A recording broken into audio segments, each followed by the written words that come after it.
चाहे नाग पंचमी हो, चाहे श्रावण महीने की शुक्ल पक्ष की, चाहे कृष्ण पक्ष की पंचमी हो, और समझ लो अच्छे से, श्रावण महीने की पंचमी के दिन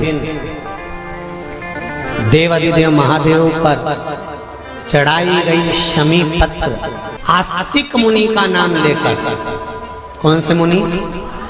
आस्तिक मुनि का नाम लेकर शमी पत्र को वापस उठाकर उसको अपने दरवाजे की चौखट पर कहीं पर भी या द्वार पर कहीं पर भी एक ओर रख देने पर घर के अंदर, बगीचे के अंदर सर्प प्रवेश नहीं करता। ध्यान रखिए, सर्प प्रवेश नहीं करेगा।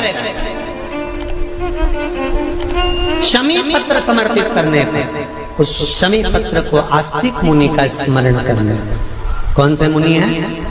आस्तिक मुनि का स्मरण करने पर भीतर घर के अंदर बगीचे में सर्प भी प्रवेश नहीं। उस शमी पत्र में जया, विषहरा, शामली वारी, दौतली और देव, ये पांचों कन्याओं का भाव प्रकट हो जाता है और वो कन्याएं हमारे घर के द्वार की रक्षा करती हैं। तुम्हारे घर की बहन बेटी क्या करती है?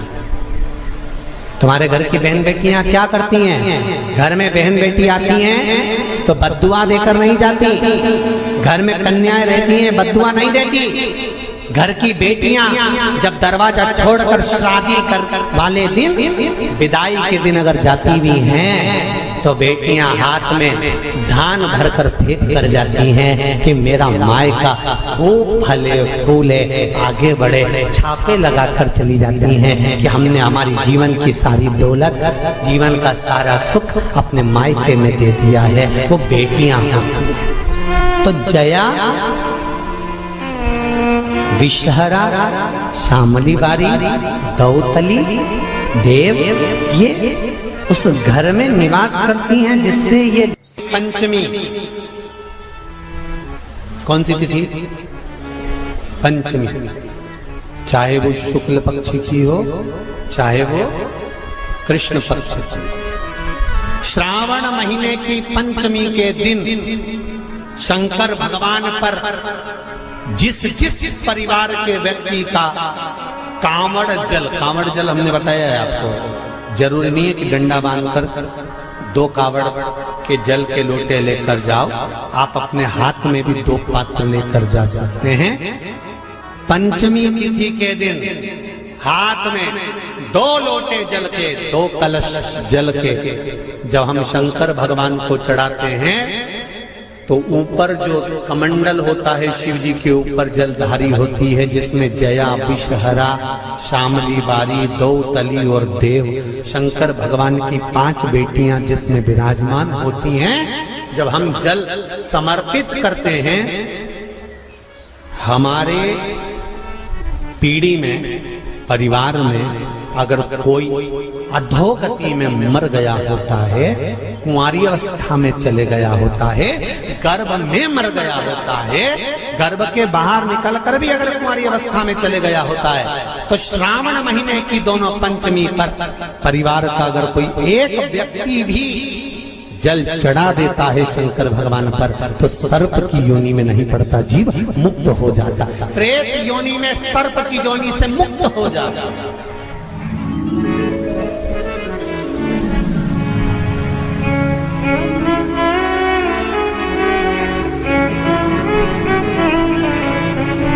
महाराज,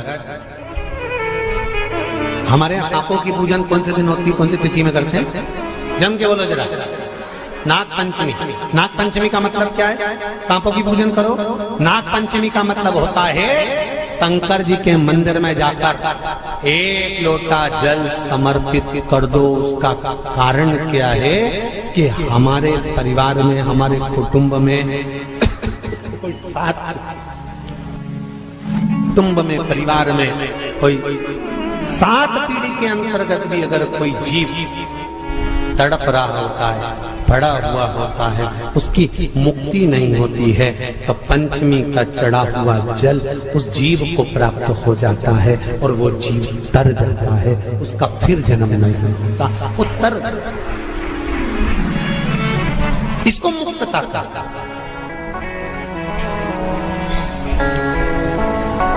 इसको मोक्ष कहता।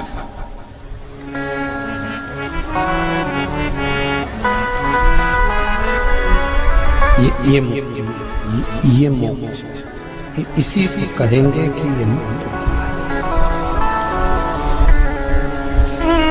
महाराज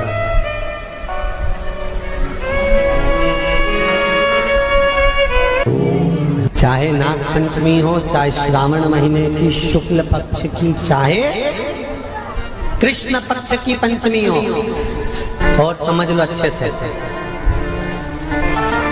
श्रावण महीने की पंचमी के दिन देवाधिदेव महादेव पर चढ़ाई गई शमी पत्र आस्तिक मुनि का नाम लेकर, कौन से मुनि? आस्तिक मुनि का नाम लेकर शमी पत्र को वापस उठाकर उसको अपने दरवाजे की चौखट पर कहीं पर भी या द्वार पर कहीं पर भी एक ओर रख देने पर घर के अंदर, बगीचे के अंदर सर्प प्रवेश नहीं करता। ध्यान रखिए, सर्प प्रवेश नहीं करेगा। शमी पत्र समर्पित करने पर, उस शमी पत्र को आस्तिक मुनि का स्मरण करने, कौन से मुनि है? आस्तिक मुनि का स्मरण करने पर भीतर घर के अंदर बगीचे में सर्प भी प्रवेश नहीं। उस शमी पत्र में जया, विषहरा, शामली वारी, दौतली और देव, ये पांचों कन्याओं का भाव प्रकट हो जाता है और वो कन्याएं हमारे घर के द्वार की रक्षा करती हैं। तुम्हारे घर की बहन बेटी क्या करती है? तुम्हारे घर की बहन बेटियां क्या करती हैं? घर में बहन बेटी आती हैं तो बद्दुआ देकर नहीं जाती। घर में कन्याएं रहती हैं, बद्दुआ नहीं देती। घर की बेटियां जब दरवाजा छोड़कर शादी कर वाले दिन, विदाई के दिन अगर जाती भी हैं तो बेटियां हाथ में धान भरकर फेंक कर जाती हैं कि मेरा मायका खूब फले फूले आगे बढ़े। छापे लगाकर चली जाती हैं कि हमने हमारी जीवन की सारी दौलत, जीवन का सारा सुख अपने मायके में दे दिया है। वो बेटियां तो जया, विषहरा, शामली बारी, दौतली, देव, ये उस घर में निवास करती हैं जिससे भगवान की जिंदगी किसने संवारी? ये नागलक्ष्मी है। वासुकी नाग बड़े, शेषनाग छोटे, और शेषनाग की जिंदगी अगर कोई संवारने वाली है तो ये नागलक्ष्मी, ये नागलक्ष्मी जीवन संवार। नागलक्ष्मी शिव जी की आराधना में लगी, शंकर के अनुमोदन में, शिव की भक्ति में दिन रात डूबी रहती, दिन रात।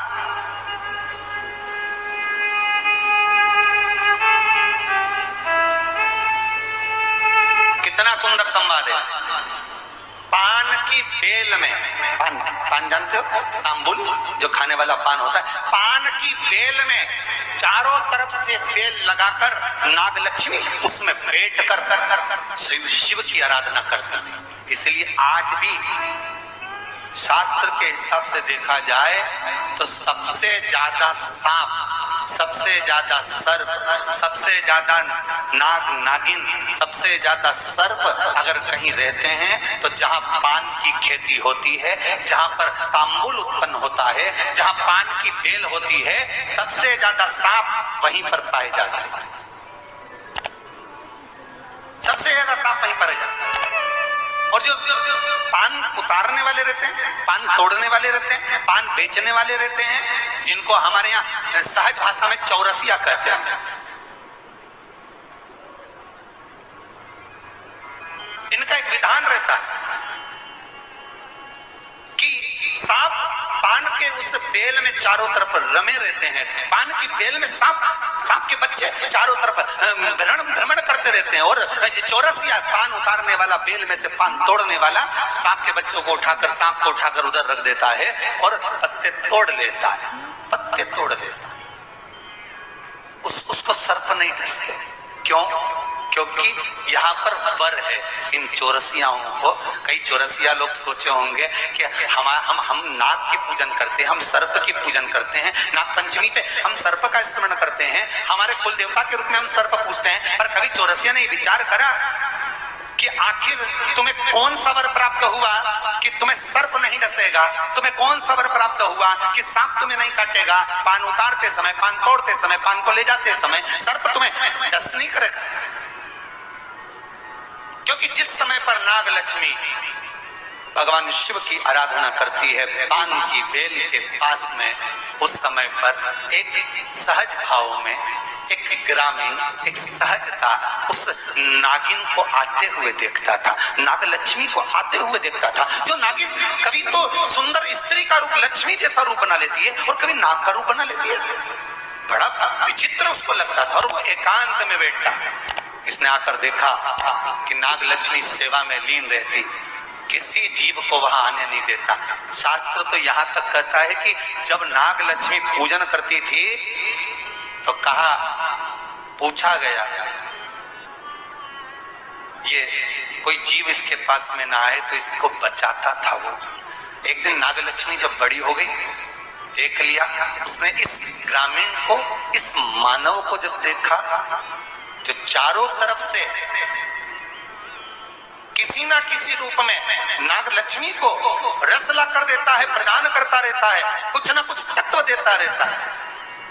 कितना सुंदर संवाद है महाराज। नाग लक्ष्मी जब पूजन करने शंकर जी की बैठती थी तो ये जो हमारे हिंदू धर्म में एक ऐसा भाव कहते हैं, शंकर जी के अभिषेक में गन्ने का रस, अनार का रस, मौसम्बी का रस, ये जो अभिषेक कराते हैं ना ब्राह्मण जन, तो ये कहते हैं ये रस चढ़ाइए, इस रस से भगवान का अभिषेक करना है, गन्ने का रस से, इस रस से शिव का अभिषेक करना।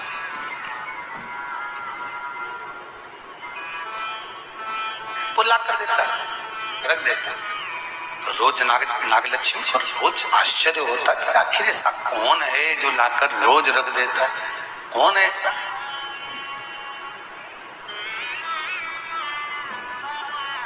कौन ऐसा? आज नाग लक्ष्मी ने उस जीव को देख लिया, उस मनुष्य को देख लिया, तो चारों ओर से मेरी रक्षा करता, रस को लाकर शिव के लिए देता है। मैं तुझे वर देती हूं, तेरे वंश के अंदर कभी सर्प का डस नहीं होगा। तूने मेरी सेवा करी, शिव तुझे फल प्रदान करेंगे। वो चारों ओर से रक्षा कर कर रस ला कर देता था, इसलिए उसका नाम का संबोधन में भी चौरसिया जोड़ा गया। चौरसिया, चारों ओर से चौकसी कर कर जो रस ला कर प्रदान कर दे, उसके नाम में भी संबोधन है। Please like, share and subscribe channel.